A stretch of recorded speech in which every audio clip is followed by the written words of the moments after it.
goes to show the grit, the focus, and that it's not always how tall you are to play this game. It matters what's in here and in here. And they obviously, and Chelsea had a timely win. Chelsea's been timely all playoffs. I mean, you know, just down the line. Next question, Alex. Alex, go ahead, please.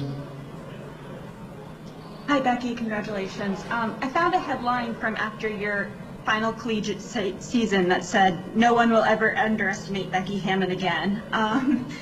You alluded to the other night just the number of times that you haven't been picked, and I'm curious how you feel in this moment, given that history, to win your first WNBA title. I mean, my journey's not by mistake. Every hard thing that I've gone through has built something in me that I've needed down the road. And even though it sucks in the moment to not be picked or to get hurt or whatever it might be, the hard stuff builds stuff in you that's necessary for life, and you'll be using it down the road. It may not feel like that in the moment. But for me, you know, it's not really about proving other people wrong. It's proving myself right. You know, if you guys haven't figured out yet, I don't really care. You like me, you don't like me, I don't care. I'm just going to be myself. And if you like me, great. If not, we just keep it moving. Becky, next question, returning to the room, third row to your left. Hi, Coach. I think when people think about this Aces team, what's different from last year to this year, a lot of people have talked, I guess, point towards the offense and shooting more threes. But this was a team that toggled through multiple defensive schemes throughout the year in multiple bases. Was that something that you wanted to have as a foundation, being able to toggle schemes, or was it something that you saw when you got the job personnel-wise that you want to do that? Like, what went into that thought process? Well, when I went back and watched, you know, obviously a lot of games from the last year, and just me watching the W over the last, 8 seasons since I've left, it was just something to mix things up, really. We've tried different defense on Steph Curry, Dame Lillard. I was like, if we can try stuff, if we can junk it on them, we could junk it on anybody. So it was just an idea to try to give people a different look, just to mix it up. I think that, the bigger thing is the players really bought into it. It doesn't matter what scheme you're doing.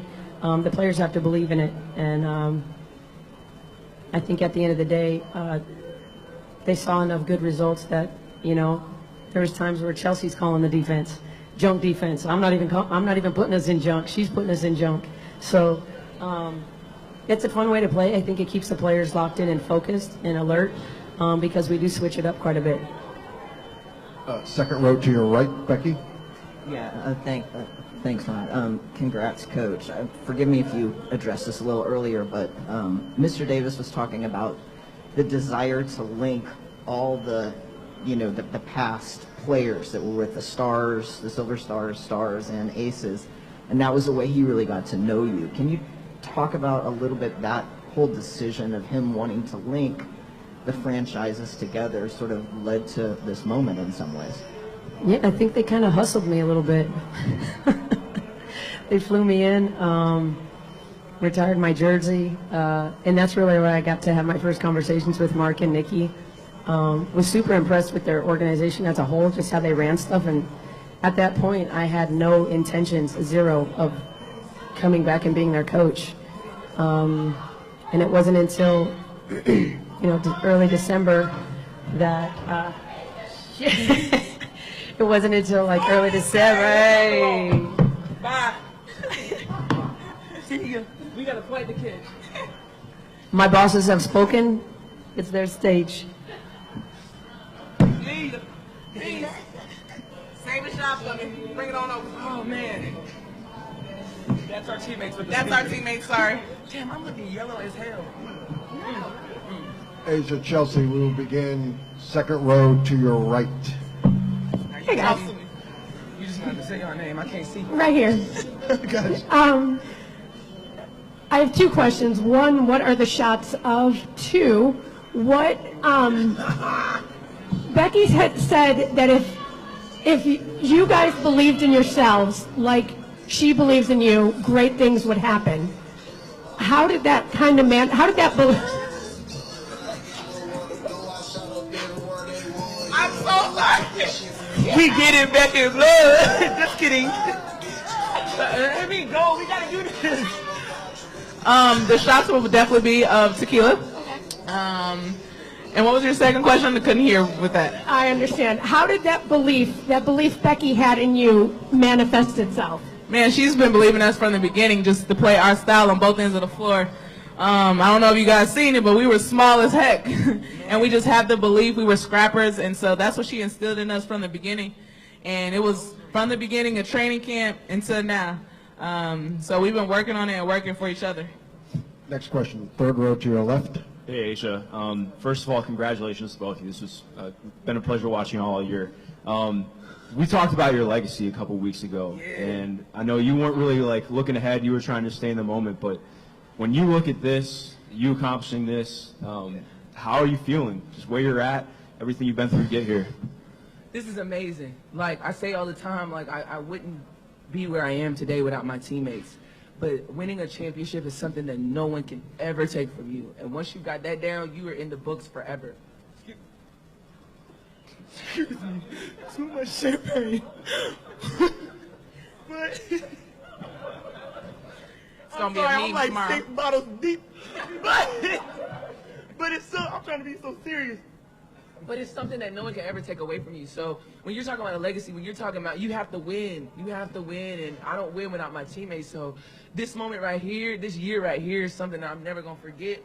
And this is not going to be the first. I'm not about to be like Ron and start naming off numbers and stuff. But nah, this won't be the first. And I'm just so glad that I can celebrate this with Chelsea and everyone else because we worked so hard to get to this moment. So for this to be a part of my legacy, a part of my journey, I am blessed. I got to give it all to God because without him, I wouldn't be anywhere. He plays through me, and I always say let that light from within shine brighter than the light that's on you. So it's something special. I love where I am right now.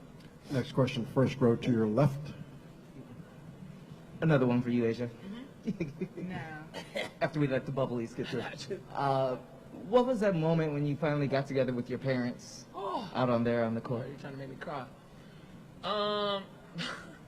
My parents have sacrificed so much for me to be where I am today, and for me to celebrate this moment with them, it's amazing. Like we were just sitting around joking in the hotel room. My mom was like, "I'm not gonna have no job when I get back because I've been here." She hasn't been to work since I don't know when.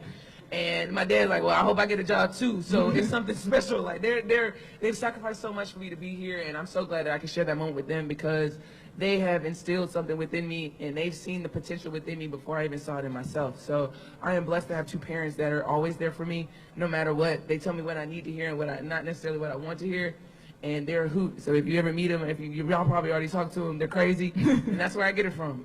So I love them to death, and I appreciate them so much. We have 4 more in the room, and then we'll turn to Zoom.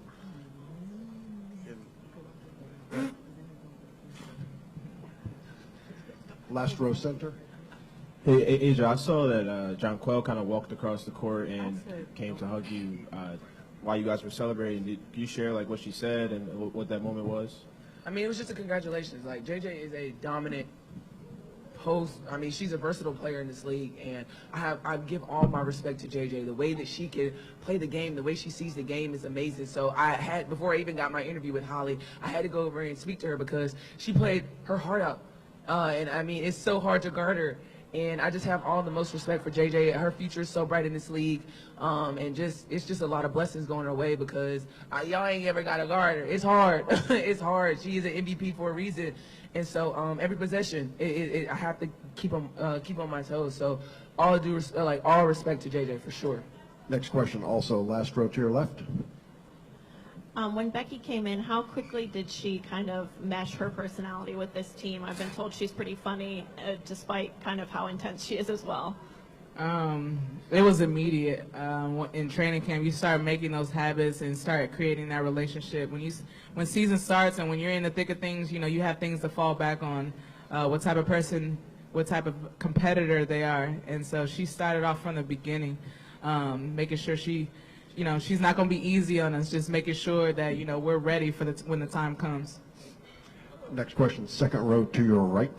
Yeah, this is for Chelsea. I know last year was so tough for you guys losing that Game 5 at home, and it kind of just burned in you guys to come back this year. Can you talk a little bit about, you even mentioned out there, we just didn't want to have that kind of feeling again. Man, it hurt so much because it was the little things that made us lose. It wasn't like the big picture. You know, we had a squad. We were ready for the moment. It's just the little things that hurt us. Defensive possessions, turnovers. I replayed the turnover that I had in the fourth quarter that changed the game. I could have got a shot up. So that replays in my head when I come back in those moments. And now I'll just have a different replay in my head. But, you know, it was a tough moment, but it built character. It built for next year. It was setting something up for the following year. One more from the room, and then we'll go to Zoom. When we go to Zoom, we're going to go with Doug, Nancy, and Pepper in that order. Asia Chelsea, third row to your left. Hi, Chelsea. First, congratulations on the championship and also Finals MVP. Before Game 2, I asked you a question about what you were seeing from a spacing standpoint in the half court, and you told me that I could check back in after the series was over. Yeah, couldn't give you the secret. So if you can, what were you seeing in that standpoint? It's okay. Well, they were putting length on me for a long period of time, like with either if a guard was guarding me, then their posts were extra extended. If DeWanna was on me, they were extra extended. So our angles had to be different from the guards pulling up, and so we can attack downhill. We wanted spacing, we wanted shooters on the floor. I knew we would go to our small lineup to space it even more. Then now your rotation is different if you have Raquana Williams in the corner versus somebody in the paint. So we were able to, damn, you talking fast, but go ahead. So our spacing just had to be different, but I had to be aggressive on the ball first. Like I was a little passive in Game 3, trying to see and scope it out going into the pick and roll, so I knew I had to be aggressive. Thank you. We'll turn to Zoom. We're going to start with Doug from Australia. Dang. Hey ladies, congrats on the win. I'm curious just how this team is set up for the future. I mean, I'm not asking for guarantees, but like, you got everyone back for the most part, locked in for a couple of years. You got your coach. How do things look for the future for you guys, and maybe coming back with this group and doing this again? The future of us taking some photos right now. Dude, the future of it's too far ahead. We just got to enjoy this moment, stay in the moment, because I mean, we didn't even talk about next year yet, but I mean, to do it with this group, knowing that we have commitment for next season is special. We're doing it for each other, and it's created a bond. But right now, we're just going to enjoy this moment and talk about that maybe tomorrow. Or next season. Our next question will be Nancy. Nancy will be followed by Pepper. Hi, it's Nancy Armour with USA Today Sports. Congratulations to you both. Following up a little bit on what Doug asked, and Asia, you talked in the postgame about what you all are building in Las Vegas, and this is a really pivotal time for women's sports. What the ACES organization is doing, you all are getting a new practice facility by training camp next year. Your coach is making seven figures.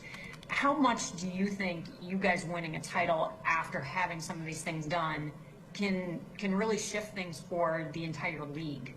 It's huge. It's huge. I've always thought that Vegas set the standard in the league of what a team, what a franchise, how it should be throughout. Like, I just always felt like Vegas was the standard, maybe because that's the only team I've been on. But I mean, when you have an owner like Mark that is just so dialed in and so trustworthy of you and figuring out how can we be better, what can we do more, how can we get people wanting to come to Vegas or just wanting to play better, the sky's the limit for a franchise. So I'm honored to be drafted by them, for them to trust me, for us to gain a Chelsea Gray, for us to be dialed in, for a lot of our starting five to be back. That's how you create a legacy. That's how you create a standard. I think we found ourselves in this league where, you know, everyone has their standard of how they've won, and we're creating that. Our journey is just beginning, and it's been amazing so far. So when you have a coach like Becky Hammond that is dialed into who we are and where we want to be, I think it's just the sky's the limit for us. And we just got to trust each other and continue to just talk, communicate with one another what we want and what our roles are in this franchise. A couple more from Zoom before we return to the room.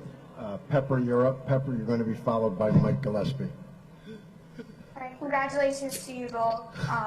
Asia, I do have a question for you. So the first time I met you, I asked you what it was like to win a national championship. And you told me it was like eating a big bowl of ice cream. And then when you won the MVP in 2020, you said it was like 4 big bowls of ice cream. So I have to ask, what is this like and how does it compare? It's just like a banana split sundae with chocolate drizzled on, cherry on top.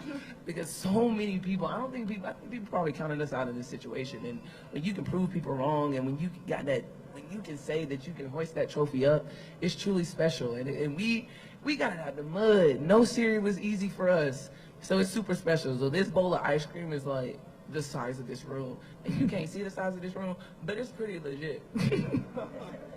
Sorry, Pepper. Thank you, Asia. Congrats again to you all. Thank you. All right, we're going to go to Mike Gillespie before we return to the room, and then go back to Zoom with Trenya. Mike, go ahead. Hey, how you doing, Asia? We're on Zoom. You can't see me. I'm part of the ABC Columbia sports team here and back in Columbia. I see the smile on your face.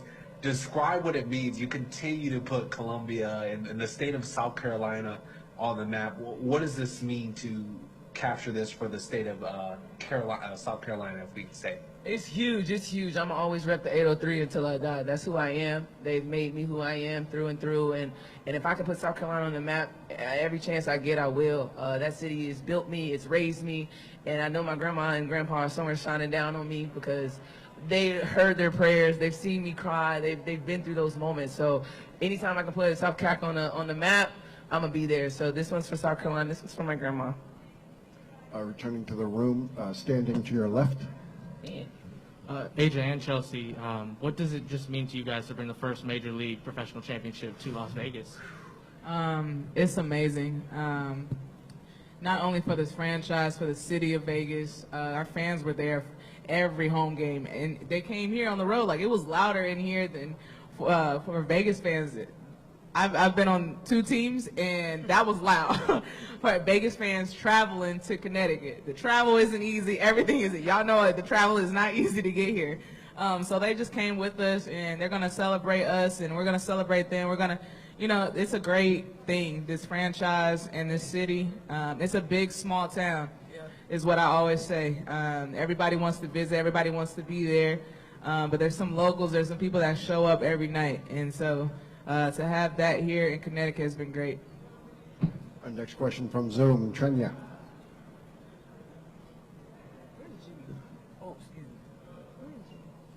Trenya, go ahead. Yeah, are the Raiders winning? Hello? Can y'all hear me? Yeah, girl. Oh, okay. Hey, ladies, it's Trenia Burton with Morning Radio. Congratulations on y'all win, man. Like, the city is already turned up for y'all. We on the way. Let's talk about how you ladies literally have come together as a team. Talk about how special this win is because of you won this way. You've all been through adversity. Uh-oh. Wait a minute. Service. I'm going to just say that we're excited and happy that we were able to do this and come through adversity. Like, last series was hard. This series was hard. Like, it's been every step of the way has been a grind from start to finish. Sure, I'm getting cold. We're going to stay with Zoom. We're going to go with Adrian and then Maria. Adrian and then Maria, then we'll come back to the room for one. Adrian, go ahead. We just got logged out of Zoom. All right. Yeah, in the room. So in the room. In the room. We're going to go back to the room per Asia. We're going to start front row to your left. Asia, Chelsea, congratulations to you both. Chelsea, I want to ask you, if I could, about Asia. Asia's 26. Oh, no. She just won a WNBA title. She won an NCAA title. There's a trophy. There's a literal statue of her. Is she on track to be the best player in the history of this league, in your view? Woo! Spot! I think she's building one heck of a legacy at a young age. We talk about people in this league, right? We talk about when they're at the end of their career, we start having the conversation, oh, they're the best, they're one of the best. And then they retire, and then we're like, okay, let's have the conversation. But she's at a young age that we can start the conversation now. And that's continuing. That's continuing. Your legacy is always, progressing. And she started at a young age. She has 2 MVPs, a Defensive Player of the Year. She's doing both sides of the ball. Like, that is difficult. When I get down and playing defense, and I got to come back and hit a shot. I'm like, woo! But she's doing it she's in the best shape of her life at this young age, and she has people around her that understand her worth, and I think that's what makes a big difference. We understand who she is, who she's been for this franchise, for this city, what she's doing back for South Carolina. It's a lot of weight on the shoulders, and she's been able to carry that with grace, and that's something that we absolutely have to talk about all the time. Like it's a continuing conversation, and so I love it. I love you too, man. And also, he ain't asked me about it, but I'm gonna go ahead and say that Chelsea Gray is an all-star in this league, and she was snubbed multiple times, and we got to do better. Thank you, Sam. That's great. But I'm gonna finish what I'm saying. Chelsea Gray is a dominant guard in this league, and she is will play on both sides of the basketball, and she was snubbed too many times, and we can't have that happen no more. She's an all-star guard, and I'm grateful to be playing alongside her. Thank you for that follow. Thank you. you. That was my follow-up. I knew you was coming, Howard. See, I got you. Next question, first row center, and then we're going to go to the third row. Mute, please. Mute. Those of you on Zoom, if you would, please mute. We did have a connection issue. I think it has been restored. Bear with us. Next question, first row center. I need to shower. Hey, Asia. I just wanted to build off of Howard's question, or actually really Chelsea's answer to Howard's question. She said that you've carried this weight of being so young and leading this franchise with grace. How have you done that? Man, my teammates put me in a situation where I can be the best that I can be, and I can lean on them through thick and thin. I'm not who I am without them. I wouldn't be who I am without them. So that's pretty much it. They've helped me in many ways that they probably don't even know. I have my bad days, and I come into the gym and I see my teammates, and my mood shifts because I know I have to be there for them. I will put anything on the line for my teammates, and I don't care what they say and how they say it. I'm going to be there for them, and I hope they know that it's a forever thing. It's not just because we're playing together now. It's years to come. So without them, the weight would just continue to be on me. But when I get around my teammates, that weight is lifted, and I don't feel any pressure because they allow me to be me. So I'm grateful to be a part of a franchise, to have teammates that are so open and caring for me. Y'all see us off the court. It's real. It's not social. It's not just doing it for shits and giggles. Like, that's who we are. We're sisters, and yeah, we fight. Yeah, we fuss and cuss, but we love each other at the end of the day, and you reap the benefits of it when you hoist that trophy up. A couple more questions. Third row center. Asia, I believe... John, hang on. Thank you, John. We're not done yet. Asia, I believe your first game for the Aces 5 years ago was in this building. When you think back to the player and the person that you were back then, what did you have to learn about yourself? How did you have to grow in order to put yourself in a position where you could deliver a title? Man, I mean, it's hard to play here. I never in my life would I ever think I would be winning a championship here in Mohegan. Like, it's so hard to play here. The energy is crazy. But when I look back 5 years from now, I'm so grateful of where I'm, like, who I am and who I'm becoming. Like, I'm surrounded by positive energy. I'm more at peace with myself. I know who I am now more than I've ever. And the bubble was crazy, but I thank the bubble for that. I know who I am. I feel like I've established myself in this league, and the Aces aren't done. We're having a lot of fun where we are, and I'm just so happy to be here and to be able to be a champion. Like, add WNBA champion to that resume, period. Period. Ooh. All right, we're going to return to the two folks that we missed when we had Zoom connection issue. We had called on Adrian and Maria. We'll finish with you two. Adrian, go ahead. First off, Chelsea and Asia, congratulations. We're waiting for y'all to come back so we can turn up at Dre's tonight. E40 in the building, Bay Area. Don't get the players away. I talked to you at the end of the regular season about the crowd in the finals. We talked about the crowd, but now I got to talk to you about the crowd in this parade later this week. Tell Vegas how they should come into this parade and the energy level and where it's going to be at. You have to take 4 shots. Children take shots of ginger ale, but you got to take 4 shots before you pull up to the parade and drink responsibly. But in order to get to the parade, you got to be 4 shots in. It's unacceptable if you're not. The Bellagio fountains, we skiing across that thing. We going crazy because, like, I don't think people understand how important this really is. This is huge. So Vegas, turn up. I saw the cops with our logo on the car. Y'all better lace up because we about to go crazy. So Tuesday, 5:30 p.m. Pacific time. Be there or be square. If you ain't 4 shots in, don't come. Stay at the house. Children, drink some ginger ale. Pop ginger ale. Drink responsibly. Don't be crazy now. But Usher, I better see you, Usher. I'm not playing with you. Usher, I better see you, Usher. Usher's 40 not on, Usher's not on Zoom yet. Everybody come to the city. He's trying to do this. Usher's not on Zoom yet, so we're going to finish with Maria. E40 there. Drake. Everybody. Oh, one more. Hi, girls. Last one. Maria, go ahead. Last one. Hi, girls. Congratulations. This is Maria Vidal for Top Deportes, Latin America. Can you please walk us through this year's journey? I mean, it's special, so how can you describe this year being coached by, of course, Becky Hammond? It's been great from start to finish. She demands excellence from us each and every day. It's fun to do that with somebody that you know has your back, and she's instilled that into us each moment, and so it's fun to raise that banner with her. Appreciate y'all. Asia, Chelsea, thank you. To our media, thank you.